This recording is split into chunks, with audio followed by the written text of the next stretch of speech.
आहे आणि भक्ती योगाचे 5 श्लोक आपले झालेले आहेत. तर अर्जुनाने प्रश्न विचारला की कोणता श्रेष्ठ भक्ती श्रेष्ठ कुठली, कोणता योगी तुम्हाला श्रेष्ठ वाटतो. युक्ततमा हा शब्द वापरून की दोन भक्तांमधलं त्यांनी महत्व विचारलंय किंवा दोन सगुण रूपाची भक्ती करणारा भक्त श्रेष्ठ का निर्गुण रूपाची भक्ती करणारा भक्त श्रेष्ठ. तर भगवंतांनी त्यांना अर्जुनाला स्पष्ट उत्तर दिलंय की सगुण रूपाची भक्ती करणारा तो श्रेष्ठ. कारण का तर सगुण रूपाची भक्ती करणारे लोकच जास्त आहेत. पहिली गोष्ट ती सोपी आहे आणि त्यामध्ये तुमच्या समोर मूर्ती असते किंवा काहीतरी वस्तू असते किंवा एखादे गुरु असतात वगैरे वगैरे. सगुण रूप म्हणजे काय तर देहाचा आकार असणारी मूर्ती, व्यक्ती किंवा जे काही इतर साधन असेल ते त्याला म्हणायचं सगुण रूपाची उपासना करणारे. पण निर्गुणाची उपासना करणारी कसे असतात, एकतर कमी असतात आणि निर्गुणाची उपासना करणं प्रत्यक्ष प्रॅक्टिकल मध्ये कठीण आहे. का कठीण आहे निर्गुणाची उपासना करणं? कारण निर्गुणाची उपासना करायची म्हणजे काय करायचं तर सगळीकडे देव आहे असे समजायचं. तर सामान्य माणसांना देवाची भक्ती तर करायची असते पण असं समजणं खूप अवघड असतं ना की आता इकडे बघितलं तरी देव आहे, चला करा नमस्कार, मनातून त्याला भजा, हे अवघड आहे. तर इंद्रियांना आणि सर्व बाजूनी नियंत्रणात ठेवून मनामध्ये सतत भगवंताचे विचार करणं हे निर्गुण उपासनेमध्ये आहे. किंवा देव सर्वत्र आहे असं समजणं किंवा देवाचा कधीच ऱ्हास होत नाही. आता आपण 10 दिवस गणपती बसवले की 10 दिवस इतकं गणपतीचं करणार की तो गणपती आहे आहे आहे असं 10 दिवस वाटणार आणि गणपती विसर्जन झालं की झालं.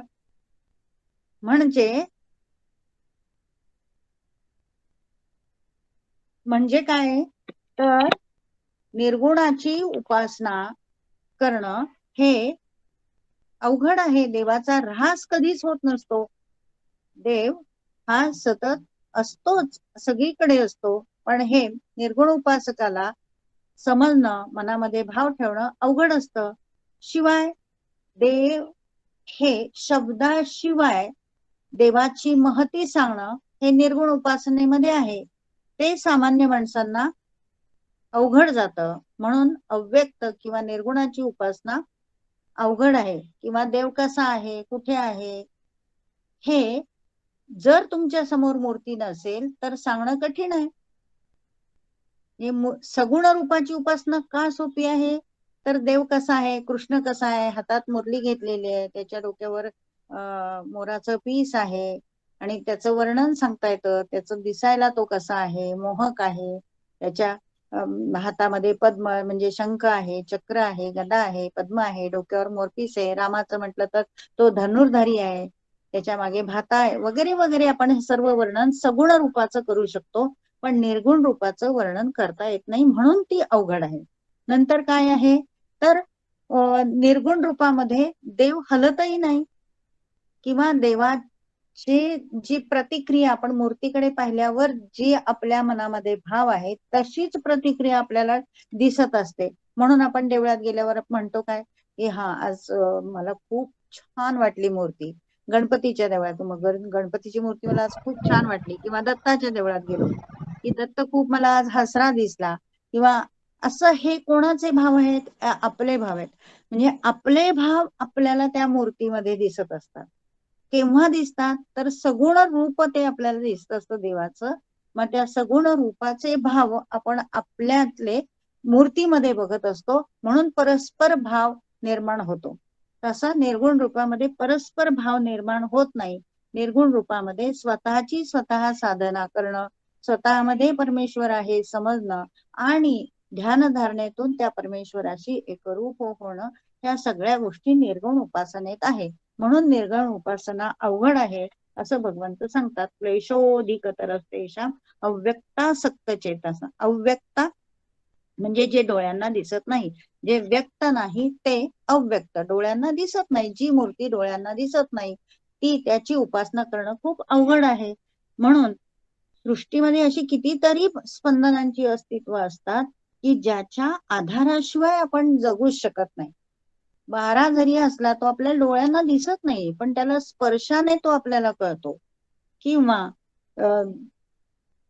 कानांनी सूर आपल्याला ऐकू येतो, का सुरांचा आवाजाने आपल्याला कळतं, पण सूर डोळ्यांना दिसत नाही, पण कानांनी आपल्याला ऐकू येतं. म्हणजेच काय की सगुण रूपामध्ये कान आहे, डोळे आहे, हात आहे, पाय आहे, जीभ आहे. आपण डोळ्यांनी रूप पाहतो, मुखाने आपण त्याचं वर्णन करतो, स्तुती करतो, मूर्तीची स्तुती करतो, ती सगुण उपासना आहे.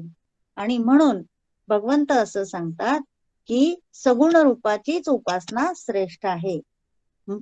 ये तू सर्वाणी, 6वा श्लोक आहे, ये तू सर्वाणी कर्माणी मयि संन्यस्य मत्पराः अनन्येनैव योगेन मां ध्यायन्त उपासते. ये म्हणजे जे, तू म्हणजे कारण किंवा परंतु, सर्वाणी कर्माणी सर्व कर्म, सर्वाणी कर्माणी म्हणजे जो मनुष्य आपली सर्व कर्म काय करतो, मयी म्हणजे मला, संन्यस्य म्हणजे काय तर पूर्णपणे अर्पण करतो, समर्पित करतो. स्वतःची सर्व कर्म मला जो मनुष्य पूर्णपणे अर्पण करतो आणि मत्पराहा, मतपरायण होतो, म्हणजे काय पूर्णपणे ईश्वराशीच एकरूप झालेला असतो. जे काही करेल ते त्याच्यासाठी, जे काही करेल ते त्याच्यासाठी, असा जो असतो, मां एव ध्यायंत उपासते, आणि अनन्य भावाने, दुसरा कुठलाच अन्य भाव त्याच्या मनामध्ये नसतो, फक्त परमेश्वर परमेश्वर सगुण रूपाची उपासना असाच भाव त्याच्यामध्ये असतो. आणि असा भाव मनामध्ये असल्यानंतर जो माझे सतत ध्यान आणि भजन करतो, अशांचा मी काय करत असतो, तेषामहं समुद्धरता मृत्यू संसार सागरात भवामी न चिरात पार्थ मय्या वेशित चेतसाम. म्हणजे अशा भक्ताचं, तेषाम अहम, अशा भक्ताला मी काय करतो, समुद्धरता, त्याचा उद्धार करून सोडतो. कुठून उद्धार करतो तर ह्या भवसागरात, ह्या संसारामध्ये, ह्या प्रपंचामध्ये, जन्मापासून मृत्यूपर्यंतच्या त्याच्या प्रवासामध्ये मी त्याचा त्वरित उद्धार करून सोडतो.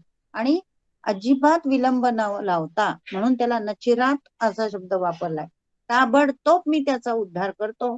केव्हा तर जो भक्त माझ्या सगुण रूपाचं वर्णन करतो, माझ्या अवतार कार्याचं श्रवण, म्हणजे जी नवविधा भक्ती आहे, त्या नवविधा भक्तीमध्ये भगवंताच्या काय काय असतं तर नवविधा भक्ती काय आहेत तर पहिल्यांदी भगवंताच्या डोळ्याने आपण लीला पाहणं, म्हणजे भगवंताचं जे रूप आहे ते पाहणं. दुसरं आहे श्रवण करणं, भगवंताच्या लीला कानांनी आपण श्रवण करायचं, त्याचे गुणगान गायचे, त्याचे आता रामायण कथा ज्या आहेत किंवा कृष्णाच्या ज्या कथा आहेत, कृष्णाच्या ज्या लीला आहेत, ज्या आपण भागवतामध्ये कृष्णाच्या लीला ऐकतो किंवा रामायणामध्ये ज्या रामाच्या कथा ऐकतो, हे सगळं भगवंताच्या सगुण रूपाचं आपण काय करतो, श्रवण करतो. नंतर डोळ्यांनी त्या पाहतो, ऐकतो, भगवंताचं नामस्मरण करतो. नंतर कीर्तन करतो, म्हणजे काय भगवंताच्या बद्दलचं जे गुणगान आहे ते ऐकतो, गातो स्वतः. नंतर पादसेवन, भगवंताच्या चरणांची आपण पूजा करतो, अर्चन करतो, अर्चन भक्ती. वंदन करणं भगवंताला.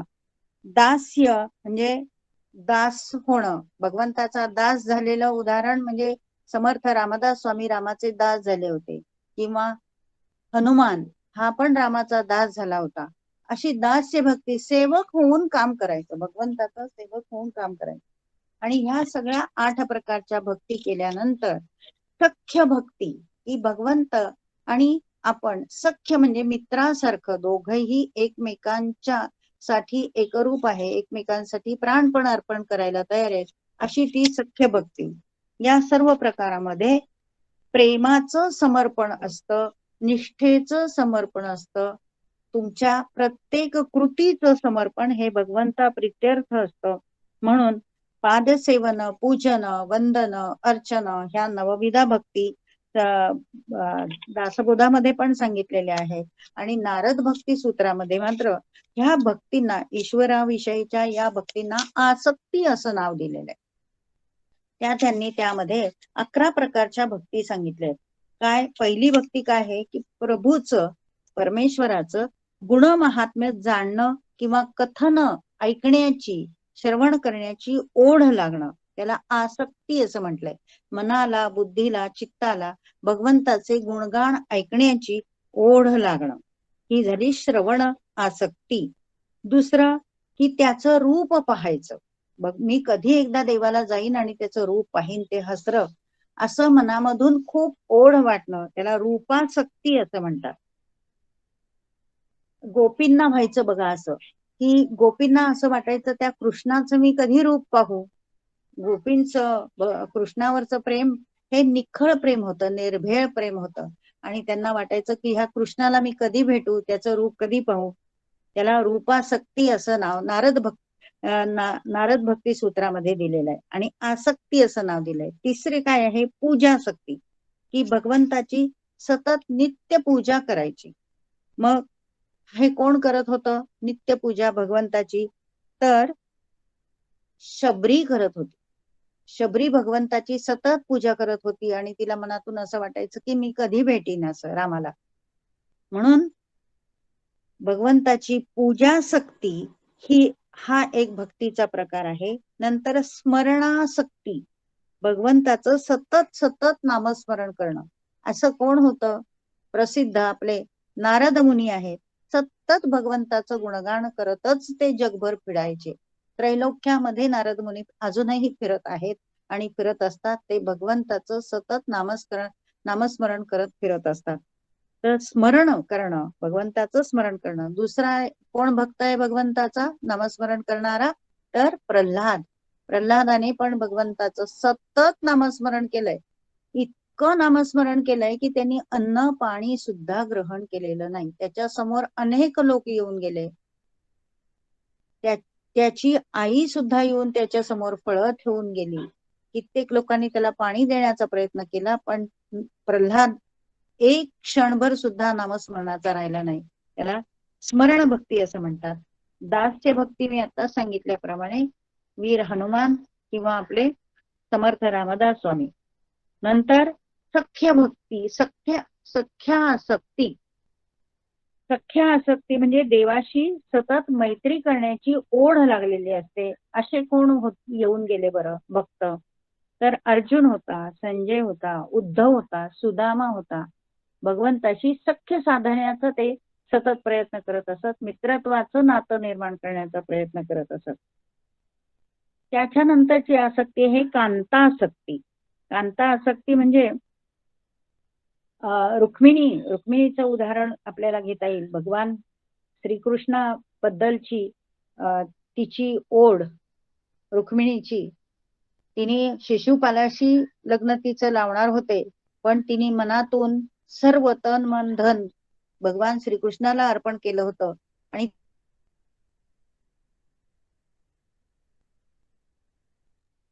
त्याच्याशिवाय दुसरा वर मला नकोच, नाही तर मी आजन्म अशीच राहील, अशी हिचं नाव घेऊया. किंवा सीता अनेक वर्ष विरहामध्ये होती, रामाच्या विरहामध्ये होती, पण जिथे जाईल तिथे रामाचंच सतत ती स्मरण करत असत.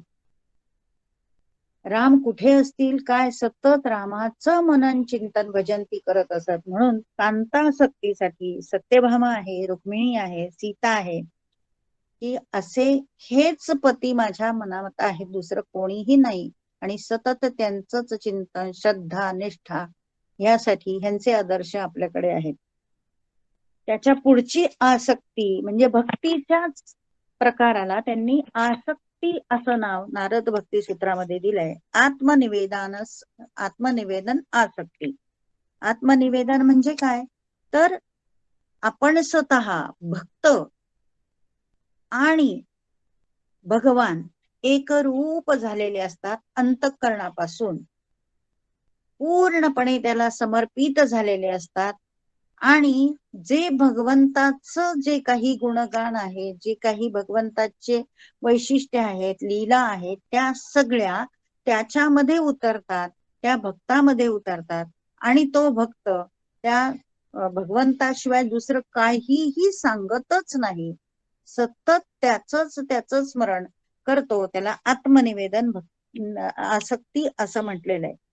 नंतर संत तुकाराम महाराज हे त्यासाठी उत्कृष्ट उदाहरण आहे. संत तुकारामांची जर आपण गाथा बघितली तर प्रत्येक त्यांचं जे तोंडातलं मुखातलं वाक्य आहे ते सतत विठ्ठलाचं स्मरण, विठ्ठलाबद्दलच सगळं बोललेलं आहे की विठ्ठला तू माझ्याशी कधी भेटतील, मी तुझ्या चरणाशी लीन झालेलो आहे, मी असा चुकलो आहे, मी तसा चुकलोय, मी तुझा कोण आहे, मी तुझा पापी दास आहे.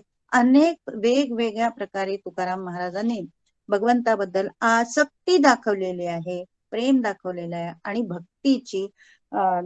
भक्तीचं जे स्वरूप आहे, ह्या प्रकारच्या भक्तीचं आत्मनिवेदन आसक्ती भक्तीचं जे स्वरूप आहे ते म्हणजे तुकाराम महाराज. त्याच्या पुढची आसक्ती आहे वात्सल्य आसक्ती. भगवंताला पुत्र मानून त्याच्या वात्सल्याची सतत अमृतधार स्वतःवर घेणं, त्याला वात्सल्यासक्ती असं म्हणायचं. तर हे कोणी केलं होतं तर वसुदेव देवकींनी या भगवान ज्या कृष्णाबद्दलचं जे सगळं प्रेम आहे, वात्सल्याचं प्रेम आहे, ते सगळं वसुदेव आणि देवकी ह्यांचं जे आयुष्य आपण बघितलं तर ही वात्सल्याची आसक्ती दिसून येते. फक्त वसुदेव आणि देवकीच नव्हे तर नंद यशोदा यांनी सुद्धा कृष्णाच्या वात्सल्य आसक्तीची धार, अमृतधार सतत आपल्या शिरावर घेतलेली होती. म्हणून वात्सल्य आसक्ती. तन्मयासक्ती हा एक पुढचा एक प्रकार आहे नारद भक्ती सूत्रामध्ये सांगितलेला, की ईश्वराविषयीच ही भावना असते की सनत कुमार आणि अंबरीश राजा किंवा शुक ऋषी यांनी तन्मयतेने सतत भगवंताचंच नामस्मरण करत किंवा भगवंताच्या जे काही रूप आहे त्याच्याशी एक रूप होऊन जगभर प्रसार केलेला आहे. जगभर त्यांचा संचार असतो. सनत कुमार आणि अंबरीश राजा आणि शुकाने सुद्धा वैराग्य धारण करून शुक राजानेच हे सगळं जे महाभारत आहे किंवा भागवत आहे जे सांगितलेलं आहे ते शुकांनीच, परीक्षित आणि शुक यांचाच संवाद आहे. तर हे कशामुळे तर तनयासक्ती ह्या भक्तीच्या प्रकारामध्ये निर्माण झालेलं आहे. आणि विरहा आसक्ती असा हा 11वा प्रकार आहे की विरह जर झाला तर त्यांना चैनच पडत नसे, एक क्षणभर सुद्धा भगवंताचं रूप डोळ्यासमोरून गेलंच नाही पाहिजे, पापणी खाली जाईपर्यंत सुद्धा विरह भगवंताचा नको, अशी जी आसक्ती, अशी जी भक्ती होती ती कोणाची होती? गोप गोपींची होती. म्हणून आपण आज 2 प्रकारच्या भक्तींचे प्रकार पाहिले का, तर ह्या भक्ती योगच असा आहे की वेगवेगळ्या प्रकारच्या भक्ती आपल्याला समजायला पाहिजे. वेगवेगळ्या प्रकारची भक्ती ही भगवंताची करता येते. एक दासबोधात सांगितलेल्या नवविधा भक्ती आणि नारदीय सूक्तामध्ये सांगितलेल्या 11 प्रकारच्या आसक्तीचे भक्ती ह्या साधारण सारख्याच आहेत, पण याच्यामध्ये 2 भक्तीचे प्रकार जास्त आहेत. भक्तीचे अजून प्रकार आहेत. एक गौणी भक्ती आणि पराभक्ती, सूक्ष्म भक्ती आणि स्थूल भक्ती, सगुणाकडे जाणारी भक्ती, निर्गुणाकडे जाणारी भक्ती. आता स्थूल भक्तीमध्ये आश्रम धर्म म्हणजे आश्रमात राहून भगवंताची सेवा करणं वगैरे ह्या स्थूल भक्तीमध्ये येतात. आणि सूक्ष्म भक्ती म्हणजे सतत चित्तामध्ये भगवंताचंच नामस्मरण असणं, म्हणजे जे मीरेने जे केलं ते सूक्ष्म प्रकारची भक्ती होती. तर सतत भगवंताचं नामस्मरण करणं, सतत त्यांची भजन गायणं वगैरे अशा प्रकारची जी भक्ती होती ही मीरेची होती. म्हणून भक्तीचा पायी हा कोणीही होऊ शकतो. पण खरा भक्त कोण असतो? तर जगाकडे पाहत असताना एक विशिष्ट भावदृष्टी डोळ्यासमोर ठेवून परमेश्वर सर्व ठिकाणी आहे, सगळीकडे आहे आणि भूतमात्रांमध्ये सुद्धा परमेश्वर आहे, वनस्पतींमध्ये सुद्धा परमेश्वर आहे, प्राण्यांमध्ये सुद्धा परमेश्वर आहे, सगळीकडे परमेश्वर आहे असा भाव ठेवून जो वागतो ती खरी भक्ती असते. तर ह्या भक्तीमुळे काय होतं तर सात्विक आनंद मिळतो, अंतःकरणामध्ये ओलावा सतत निर्माण राहतो आणि बाह्य उपाधी ज्या असतात, मनामध्ये एकदा भगवंताचं स्थान निर्माण झालं तर बाह्य उपाधींची, दांभिकपणाची काहीही गरज लागत नाही. शिवाय भक्ती आहे हे आपल्याला अनुभूतीतून कळत असतो. भगवंताची जशी जशी आपण उपासना करतो, मग ती कुठलीही देवता असो, जशी जशी आपण उपासना करतो तशी आपल्याला अनुभूती यायला लागते आणि निर्व्याज प्रेमानेच भक्तीचे दाखले आपल्याला मिळत राहतात. म्हणून भक्ती ही सर्वात श्रेष्ठ असं साधन आहे असं संत एकनाथांनी सुद्धा सांगितलेलं आहे. काय होतं या भक्तीमुळे तर मनुष्याचं जे देहावर देहबुद्धी जी असते, देहाला जे आपण महत्व देत असतो ते कमी होऊन आपल्याला परमेश्वराचं महत्व कळतं की देह म्हणजे सर्वस्व नाही, परमेश्वर म्हणजे सर्वस्व आहे आणि देहाच्या माध्यमातूनच आपण परमेश्वराची ओळख करून घ्यायची आहे.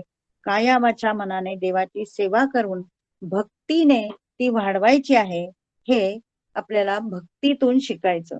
मग भक्तीमध्ये समर्पण पण करायला लागतं, भक्तीमध्ये पुन्हा पुन्हा त्याच गोष्टी करायच्या म्हणजे अभ्यास करावा लागतो.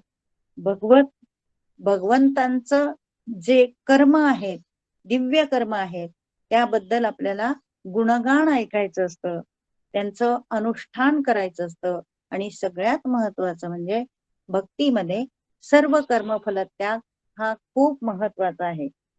स्वस्वरूपाची ओळख म्हणजे स्वस्वरूपाची ओळख म्हणजे काय तर परमेश्वर सगळीकडे आहे आणि तो प्रत्येकामध्ये आहे, तो माझ्यात पण आहे, हे स्वस्वरूप.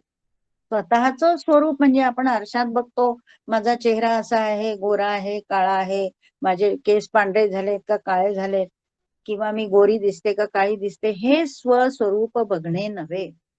तर स्वस्वरूप बघायचं म्हणजे काय तर परमेश्वर माझ्या चित्तात किती उतरलाय, माझ्या हृदयात किती उतरलाय, परमेश्वरी तत्व मी किती अनुकरण करते, अशी भावना मनामध्ये निर्माण झाली की ती भक्ती म्हणजे स्वस्वरूपाची ओळख.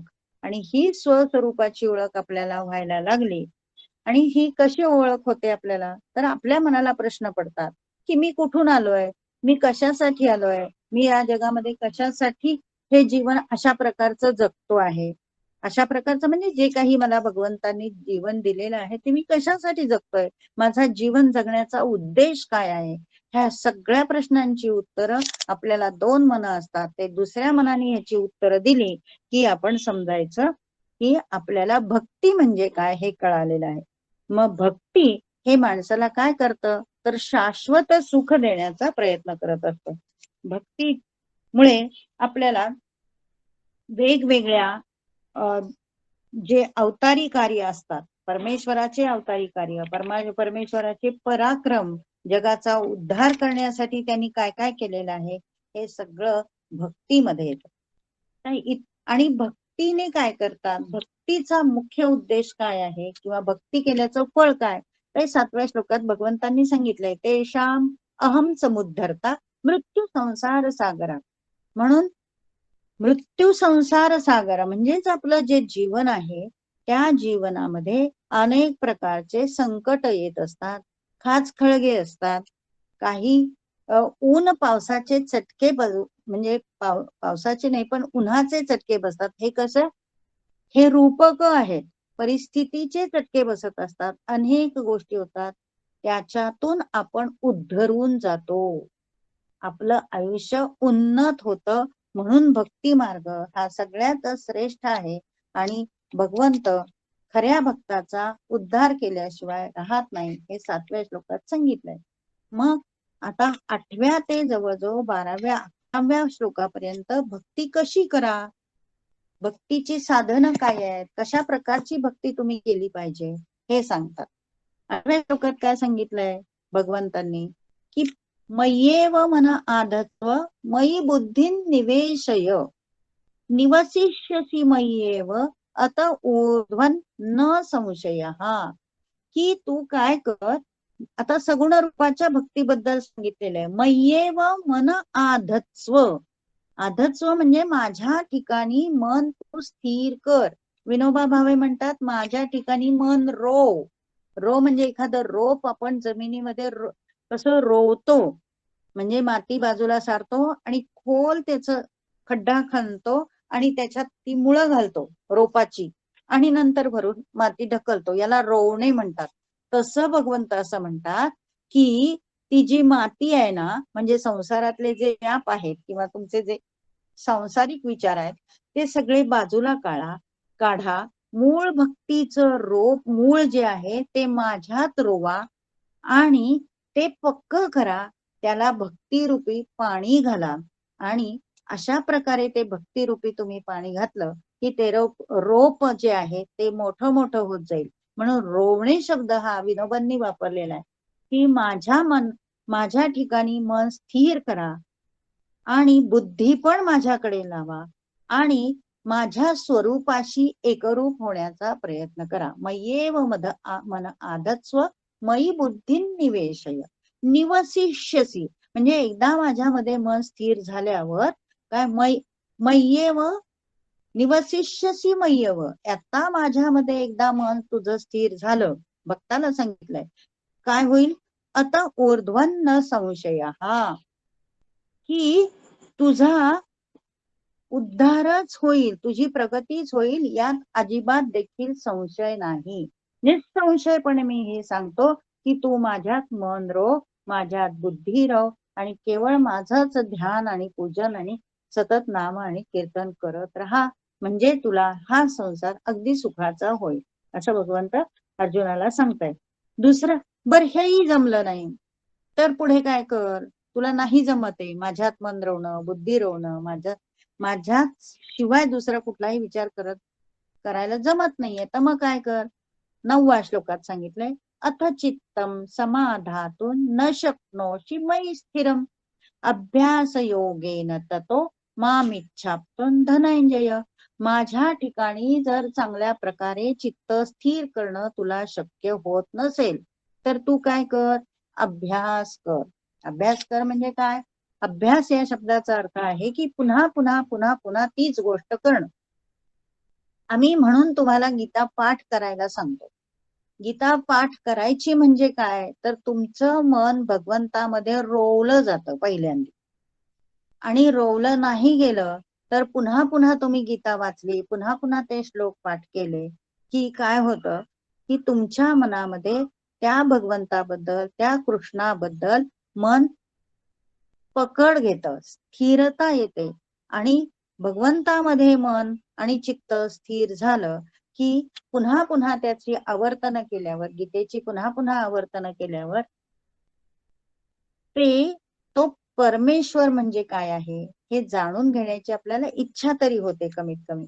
म्हणून भगवंत असं म्हणतात की तू श्रवण कर, माझ्याबद्दलचे जे काही गुणगान आहेत ते श्रवण कर आणि त्याचा पुन्हा पुन्हा अभ्यास कर. जर तुझं चित्त लागत नसेल तर पुन्हा पुन्हा तीच गोष्ट कर.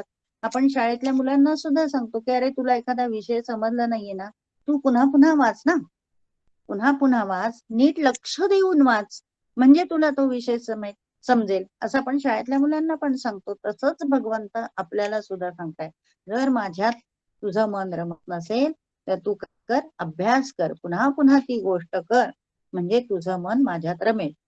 तेही करायला जमत नसेल, 10व्या श्लोकात सांगितले, तेही करायला जमत नसेल, अभ्यासेप्य समर्थोसी, अभ्यास करणं हे ह्यासाठी पण तू असमर्थ असशील, तुला नाही जमत आहे पुन्हा पुन्हा पुन्हा पुन्हा ते करायचं, तर मत्कर्म परमो भव, तू जे काही कर्म करत असशील ते माझ्याच साठी करतोय असं समजून कर. आता बघा किती वेगवेगळ्या युक्त्या भगवंतांनी सांगितल्या त्याच्याशी एकरूप होण्यासाठी. मत्कर्म परम म्हणजे नेमकं काय करायचं असतं, तर जे काही काम आहे, आपण जे काम करतो ते काम भगवंताच्या प्रित्यर्थच मी करतोय असं समजायचं. प्रत्येक काम म्हणजे साधं घर झाडून घेतलं तरी असं समजायचं, भगवंता तू मला सांगितलेलं आहे किंवा हे घर तुझंच आहे, मी स्वच्छ करून देतोय. असा प्रत्येक कर्मामध्ये आपला भाव असला पाहिजे. आपण असं म्हणत नाही, आपण लगेच म्हणतो माझं असं, माझं तसं, माझं रे माझं झालं, माझं हे माझं ते. कुठलीही गोष्ट जर करायची असेल तर ती भगवंता प्रित्यर्थ कर्म करायचंय असं समजायचं.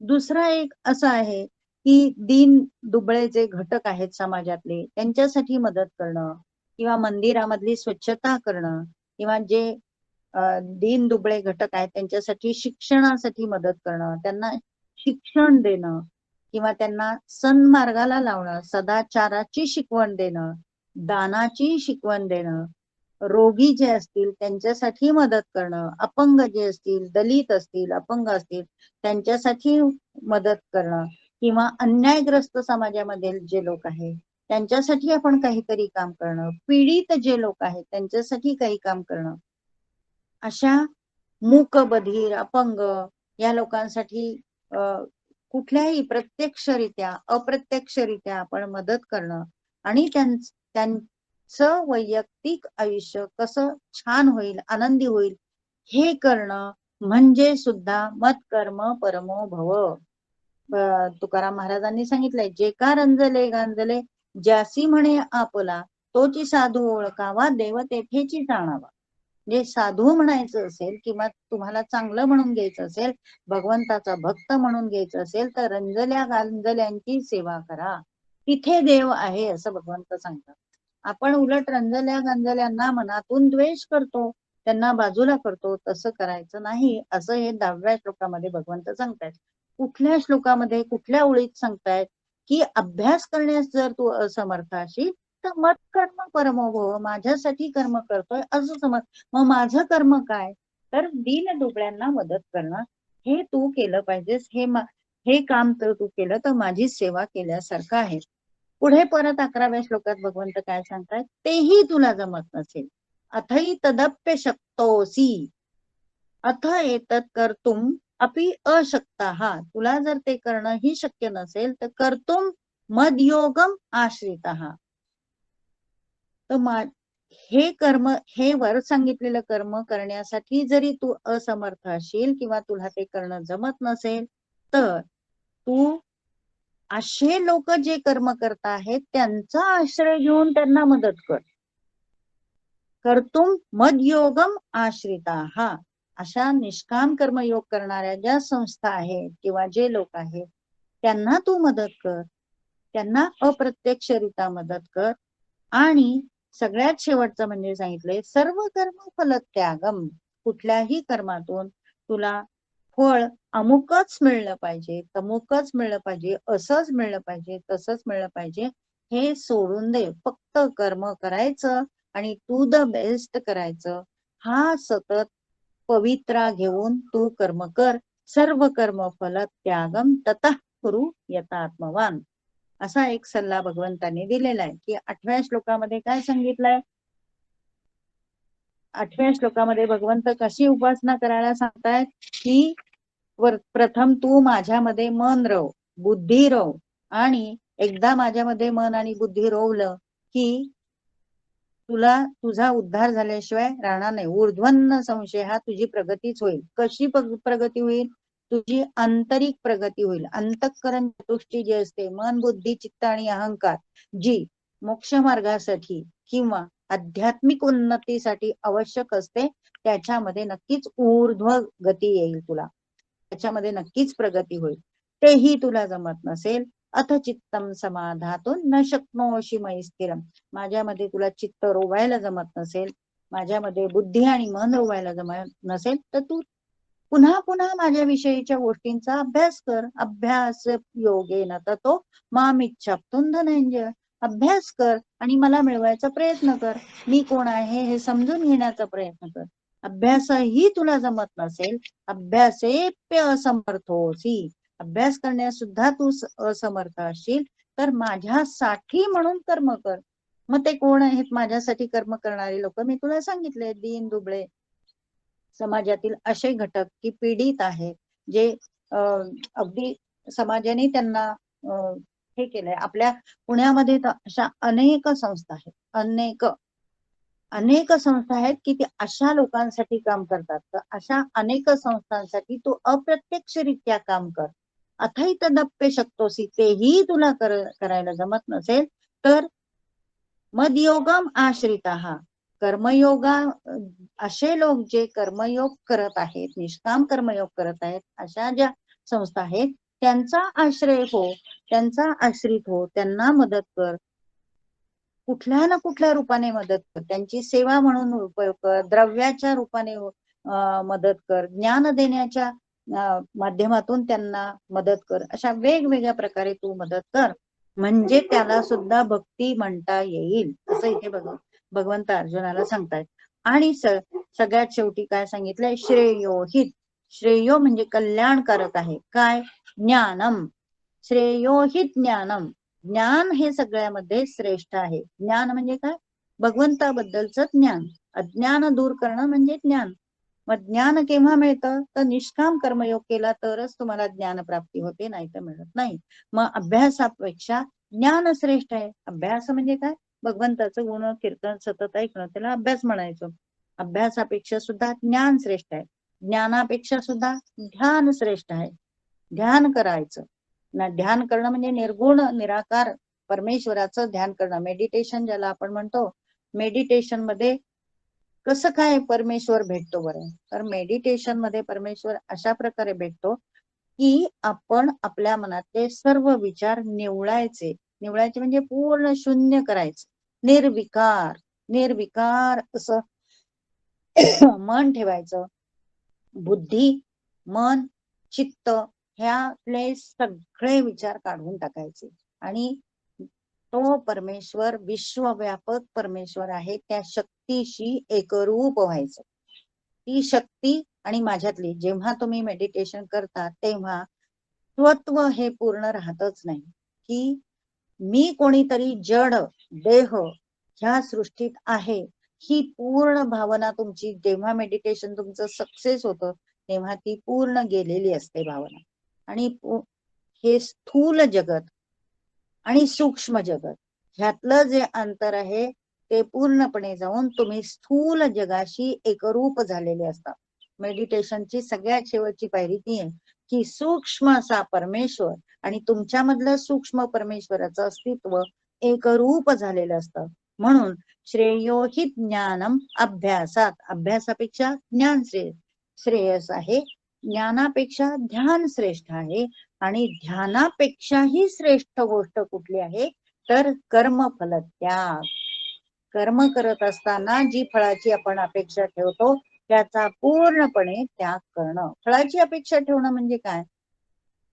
तर अमुक एक कर्म करून सोडून द्यायचं. केलंय ना बस, त्याच्याबद्दल कुठलीही अपेक्षा नाही की कोणी मला चांगलंच म्हटलं पाहिजे, कोणी मला त्याच्या बदल्यात अमुकच दिलं पाहिजे, तमुकच दिलं पाहिजे, हे काहीही विचार करायचा नाही.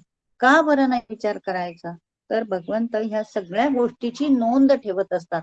तुमच्या कर्माची पण ते नोंद ठेवतात, तुमच्या भक्तीची पण ते नोंद ठेवतात. म्हणून ध्यानात कर्मफल त्यागच, त्यागात शांती अनंतरम. आपली भारतीय संस्कृती ही त्यागावरच आधारलेली आहे. जितकी तुमची त्यागवृत्ती असते तेवढी तुम्हाला शांतता आतून मिळते. हे तत्व आहे, हे तत्व आहे, हे समीकरण आहे की जेवढा त्याग तेवढी शांती अधिक, जेवढी आसक्ती तेवढी अशांतता मनामध्ये जास्त, चित्तामध्ये जास्त, मनाला क्लेश जास्त. म्हणून त्याग भावना ही सतत आपल्या मनामध्ये असायला हवी की नाही.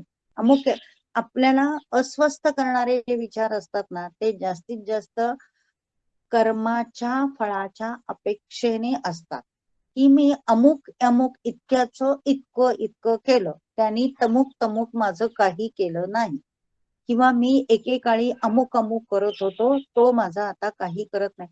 ह्या सगळ्या आपल्या रोजच्या व्यवहारातल्या ज्या भावना असतात ना, त्या आध्यात्मिक प्रगती करण्यासाठी आड येतात.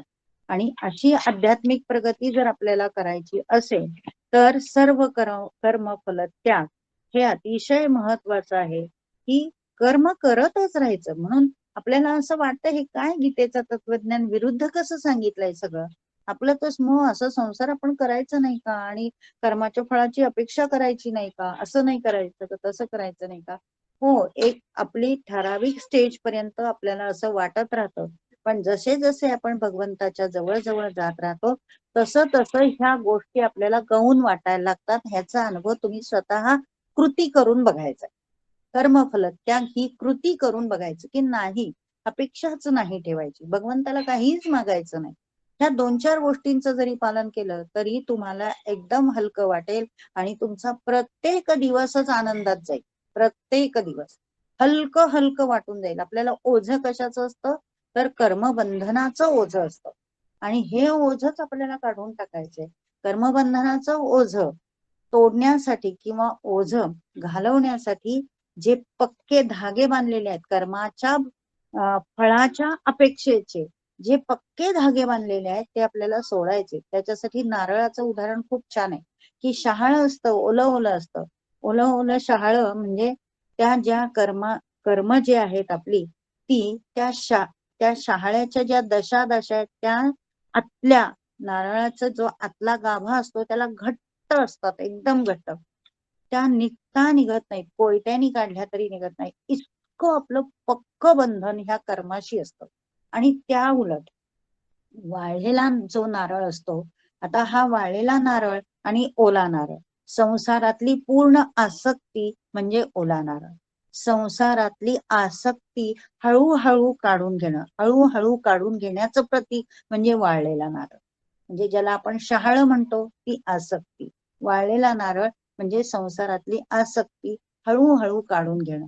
मग तो वाळलेला नारळाच्या दशा बघा हळूहळू सुटत राहतात. आपण हळू हाताने काढल्या तरी निघतात, त्या पटापट निघतात. आणि पूर्ण काढल्यानंतर त्याच्या दशा अजिबातच राहत नाही, ते म्हणजे पूर्ण वैराग्य. आणि ते फोडल्यानंतर आतमध्ये सुंदर असा पांढरा शुभ्र गाभा आपल्याला दिसतो, ते म्हणजे अंतःकरण, शुद्ध अंतःकरण, जे परमेश्वराशी एकरूप झालेलं अंतःकरण, तो म्हणजे त्या नारळाचा आतला गाभा. असं आपण रूपकात्मक दृष्ट्या ही भक्ती समजून घेऊया, की कर्मफल त्याग करायचा म्हणजे काय करायचं, तर कर्मबंधनात अजिबातच अडकायचं नाही. त्याच्या बद्दलची जी आसक्ती असते की अमुक एक केलं मी आणि त्याच्या बदल्यात मला काही मिळालं नाही किंवा मिळायला पाहिजे, ही जी सतत आपल्या मनाचं हिशोब चालू असतो विचारांचा, तो पूर्णपणे काढून टाकायचा. कारण हिशोब ठेवणारे वर बसलेले आहे भगवंत. चित्रगुप्त नावाचं जी व्यक्ती आहे, भगवंताची जी कोण आहे मदतनीस आहे, ती प्रत्येक तुमचं कर्म गुप्तपणे चित्रित करत असते आणि त्याचाच हिशोब ठेवून तुम्हाला पुढच्या जन्माचं जे काही फळं आहेत ती मिळत असतात. पुढच्या जन्माची जी शिदोरी आहे ती म्हणजे आत्ताच्या जन्माचे जे तुमचे कर्म आहेत ते असतात. आणि आत्ताच्या जन्माचे जे कर्म आहे ते कसे व्हायला पाहिजे, तर ती शिदोरी पुढच्या जन्माची आपली चांगली होण्यासाठी, पुढचा जन्म चांगला मिळण्यासाठी आत्ताच आपण आपलं कर्म हे शुद्ध केलं पाहिजे. आणि कर्म शुद्ध करायचं म्हणजे काय, कर्म फल त्याग करायचा, कर्माच्या फळाची अपेक्षा ठेवायची नाही. म्हणजे मोबदला हा शब्द वेगळा आहे. तर आपल्याकडे काम करणारी बाई आहे, तिने आपल्याकडे महिनाभर कर्म केलं, किंवा आपण दुसरीकडे नोकरी केली आणि महिनाभर आपण कष्ट केले, तर आपल्याला त्याचा मोबदला मिळणार. मोबदला वेगळं पण कर्म फल वेगळं. उदाहरणच द्यायचं झालं तर शेतकऱ्यांनी शेतामध्ये बीज पेरलंय, आता उन्हाळा आहे, नांगरून झालेला आहे आणि काही दिवसांनी तो बीज पेरणार आहे. पण त्यांनी खूप अपेक्षा ठेवली की या वर्षी मला खूप पीक घ्यायचंय, इतकं पीक घ्यायचंय आणि मी खूप गडगंज श्रीमंत होणार आहे, माझं शेतातलं पीक जे येईल ते विकून मी खूप श्रीमंत होणार आहे. अशी एखाद्या शेतकऱ्याने अपेक्षा ठेवली आणि त्याप्रमाणे त्याने बीज पेरलं. पण काय झालं, भगवंताच्या हातात आहे ते सगळं. पाऊसच पडला नाही किंवा अतिवृष्टी झाली तर ते बीज पेरलेलं काय होणार आहे, पूर्णपणे वाहून जाणार आहे. काहीही हाती लागणार नाही किंवा पाऊसच आला नाही तर बीजच उगवणार नाही. म्हणून शेतकऱ्यांनी बीज पेरायचं, भगवंताची आराधना करायची आणि भगवंता तुला काय जे करायचं ते कर, मी माझं कर्म केलेलं आहे अशी प्रार्थना केली तर ते जे असतं, ते जे कर्म असतं त्याचं, ते फळाच्या विरुद्ध म्हणजे फलाचा त्याग करणारं कर्म आहे. कारण जे आहे ते होणारच आहे. अतिवृष्टी व्हायची असेल तर होणारच आहे किंवा पाऊसच नाही पडणार तर नाहीच पडणार आहे. त्यासाठी शेतकऱ्यांनी ममत्व ठेवून कर्मफळाची अपेक्षा करणं हे चुकीचं आहे. हे तत्वज्ञान हे तत्वानी जाणायचे आपल्याला. प्रत्येक ठिकाणी आपण गीतेतले उदाहरण देऊन व्यवहाराशी तुलना करायची नसते. आपल्याला फक्त तत्व कळलं पाहिजे. काय की मी कर्म करणार आहे, तू द बेस्ट करणार आहे आणि जे काही करणार आहे त्याग करणार. मी मागे पण तर कर्मयोगाच्या वेळी सांगितलं होतं की आपल्या आई वडिलांनी आपल्याला वाढवताना आपल्याकडून अपेक्षा ठेवून कर्म करून घेतलेत का, की ही मुलगी मला इतकं इतकं मदत करणार आहे, आयुष्यभर मला सांभाळणार आहे म्हणून हिला चांगलं वाढवा. दुसरा मुलगा नाही माझ्याशी काही करणार, मला सांभाळणार नाही म्हणून त्याला खायला प्यायला नको द्यायला, त्याला एका बाजूला ठेवून त्याला शिळं पाकत. असं आपण कधीच आपल्या आई वडिलांनी केलं नाही, आपणही करत नाहीये. हाच कर्मफल त्याग आहे. तर कर्मफल त्याग म्हणजे काय, तर भगवंताशी कर्म करत राहायचं, भगवंताशी एकरूप राहायचं आणि त्याच्याकडून फळाची अपेक्षा नाही करायची. हा सर्व. आणि त्यामुळे काय होतं तर शांती, तुम्हाला जर आयुष्यामध्ये शांती मिळवायची असेल, परमशांती मिळवायची असेल तर कर्मफल त्याग हे श्रेष्ठ साधन आहे असं इथे सांगितलेलं आहे. म्हणजे श्लोक क्रमांक 8 ते 12 पर्यंत भक्ती कशी करायची ह्याच सगळे पॉइंट सांगितलेले आहे. भक्ती कशी करायची तर पहिले काय तर मन आणि बुद्धी भगवंतामध्ये रोवायचं. आपण स्वार्थाकरता भगवंताची भक्ती करतो ते चुकीचं आहे. भगवंताची भक्ती ही निर्मळ मनाने भगवंताला सर्व अर्पण करूनच करायची. आपल्या हृदयातला भगवंत आणि आपल्याला समोर मूर्तीत दिसणारा भगवंत एकरूप कसा झाला पाहिजे ह्याचा अनुभव आपण केव्हा घेऊ, जर आपण कर्माच्या फळाची आसक्ती सोडू तर. कारण कर्म करत असताना आपण इतके बंधनात अडकत असतो, प्रत्येक कर्मात अडकतो. अपेक्षा, आसक्ती ह्यांचे ओझेच्या ओझे डोक्यावर घेऊन आपण फिरत असतो. ते जर ओझे आपण खाली काढून ठेवले किंवा ओझच डोक्यावर घेतलं नाही तर आपलं आयुष्य एकदम हलकं फुलकं होऊन जातं. आणि ते होण्यासाठीच भक्ती आहे. ती सगुण रूपातली करा किंवा निर्गुण रूपातली करा, कशाही प्रकारे करा, पण अशा प्रकारे भक्ती करा जी भगवंतांनी ह्या 12व्या अध्यायात भक्ती योगामध्ये 8 ते 12 श्लोकापर्यंत सांगितले. आणि म्हणून सगळे लोक डॉक्टरकडे गेलं की अमुक अमुक तक्रारी असतील तब्येतीच्या, सगळ्या तक्रारी तिथे असतात. मग डॉक्टर सांगतात मग तुम्ही मेडिटेशन करता का, मेडिटेशन करा थोड्या वेळ, मग 10 मिनिटं तुम्ही असं देवाचं नामस्मरण करत बसा. जो डॉक्टर असा भक्तीवाला असेल तर तो तुम्हाला नामस्मरण करायला सांगेल, एकाग्र चित्त करायला सांगेल. जो भक्तीवाला डॉक्टर नसेल, ज्याला देव मानत नाही, तो तुम्हाला मेडिटेशन करायला सांगेल. स्थिर बसा, शांत बसा, निर्विकार राहा वगैरे. हे सगळं कशासाठी आहे, जेवढं तुम्ही रिकामं कराल, जेवढं तुम्ही मोकळं कराल, डोकं मोकळं कराल, विचार मोकळे कराल, तेवढी तिथे स्वच्छता असते. हे आपण आपलं घर आवरताना पण लक्षात घेतो की जितकी मोकळी जागा असेल तितकं आपल्याला छान वाटतं आणि जितकं गचपण असेल तितकं आपल्याला नको नको वाटतं. इकडे इकडे एवढं सामान, तिकडे एवढं सामान, तिकडे तेवढं सामान. असंच सामान आपल्या डोक्यात विचारांचं भरलेलं असतं. विचार खच्चून भरलेले असतात. ते विचार पूर्ण निर्विचार होण्याचा प्रयत्न करायचा. ज्या ज्या वेळेला आपण कर्म करत असतो ते भगवंता प्रित्यर्थच मी कर्म करत आहे असं समजून, त्याला स्मरून, त्याचं अधिष्ठान ठेवून कर्म करायचं. हा खरा भक्ती योग आहे. हा एक टप्पा झाला. कोणाचा तर भक्ती कशी करायला पाहिजे हा टप्पा आपण या 12व्या श्लोकापर्यंत पाहिलेला आहे. दुसऱ्या टप्प्यामध्ये काय पाहायचंय आपल्याला, की श्रेष्ठ भक्त कोण असतो, श्रेष्ठ भक्ताची लक्षणं किती. तर उत्तम भक्त म्हणजे कोण, किंवा उत्तम भक्त व्हायचा असेल तर त्याच्या अंगी कुठले कुठले गुण असायला पाहिजे, किंवा ही अशी भक्ती करून सिद्ध झालेला भक्त कोण आहे. सिद्ध साधक म्हटलंय त्याला, काही आपल्या साधक संजीवनीमध्ये त्याला सिद्ध साधक असं म्हटलंय. तर सिद्ध साधकाच्या अंगी कुठले कुठले गुण असायला हवे तर तो भगवंताला आवडतो, हे पुढच्या टप्प्यात सांगितलेलं आहे. पुढचे जे श्लोक आहेत 13 ते 18 श्लोकापर्यंत उत्तम भक्ताची 39 लक्षणं सांगितली.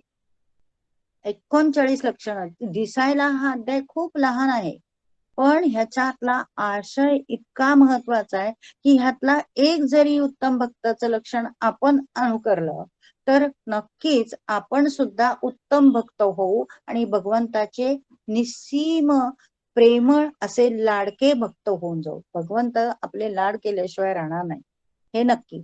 आपलं माणसांनी लाड करणं आणि भगवंतांनी लाड करणं, भगवंतांनी आपल्याला समजून घेणं, ह्याचा आपल्याला प्रत्यय येत राहतो.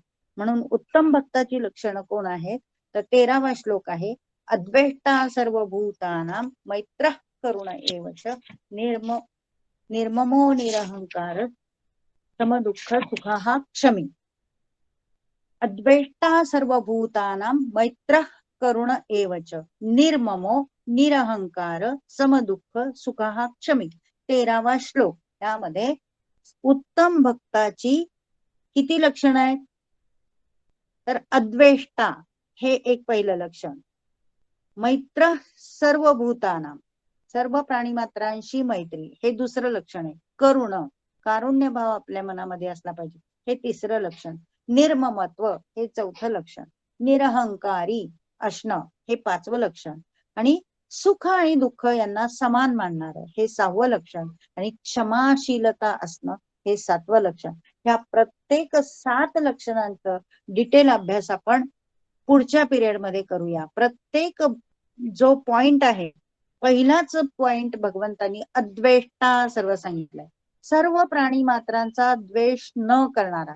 बघा ना, कोणाचाच द्वेष नाही केला तर आपण आपोआपच लाडके होतो लोकांचे, आणि लोकांचे लाडकं होणं म्हणजेच काय, भगवंताचे लाडके होणं. कारण प्रत्येकाच्या हृदयात परमेश्वर आहेच आहे.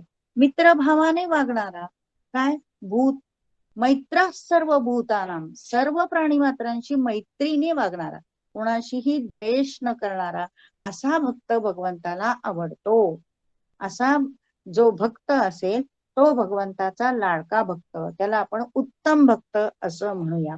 सर्व प्राणी मात्रांचा द्वेष न करणारे संतांचंच उदाहरण हे जी लक्षणं झालेली आहेत, उत्तम भक्ताची जी लक्षणं आहेत ती जर तुम्हाला कळवून घ्यायची असतील, समजून घ्यायची असेल तर संत डोळ्यासमोर ठेवायचे.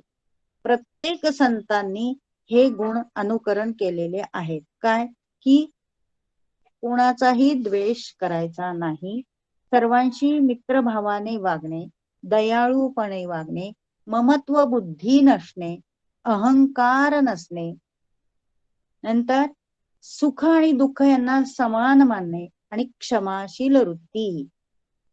ह्या 7 गुणांनी जो युक्त असतो तो भगवंताचा उत्तम भक्त असं म्हटलेलं आहे, असं 13व्या श्लोकात सांगितलेलं आहे.